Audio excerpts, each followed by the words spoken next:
మనము ఎందుకు ఈ వృత్తిని ఎన్నుకున్నాం? ప్రాణాలను కాపాడడానికి ఎన్నుకున్నాం. ఎందుకు వృత్తికి ఎన్నుకున్నాం?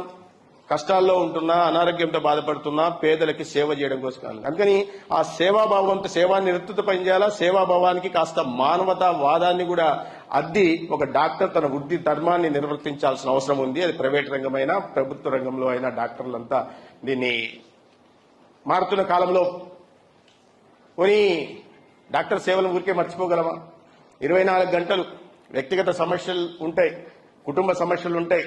చివరికి కోవిడ్ లాంటి సమయంలో వాళ్ళ కుటుంబ సభ్యుల ప్రాణాలను కూడా లెక్క చేయకుండా, సొంత ప్రాణాలే కాదు, మీరు పేషెంట్లకు చికిత్స అందించే క్రమంలో కోవిడ్ మీకు అంటొచ్చు, ఆ సమయంలో కూడా ప్రజలకి పేదలకి సేవ చేయాలనే ఉద్దేశంతో ఈ సమాజాన్ని ఒక ఆరోగ్యవంతమైన సమాజంగా నిర్మించాలనే ఒక సదుద్దేశంతో ఆనాడు అనేక మంది డాక్టర్లు, హెల్త్ ప్రొఫెషనల్స్ అందరూ కూడా కోవిడ్ సమయంలో అందరు ఇళ్లలో కూర్చొని ఉంటే డాక్టర్లు మాత్రం రోడ్ల మీద హాస్పిటల్లో ఉండి కోవిడ్ బారిన పడి, మరీ ముఖ్యంగా సెకండ్ వేవ్ లో ఆ డెల్టా వచ్చిందో ఆ డెల్టా వచ్చినప్పుడు ఆ సమయంలో కూడా సేవలు అందించారు. అనేక మంది డాక్టర్లు కూడా ఆనాడు ప్రాణాలు కోల్పోయారు. ఆనాడు ఈ సేవలు అందించిన డాక్టర్లందరికీ కూడా నేను ఇవాళ చేతులెత్తి నమస్కరిస్తూ మీ సేవానిరతికి ధన్యవాదాలు, కృతజ్ఞతలు తెలియజేస్తున్నాను.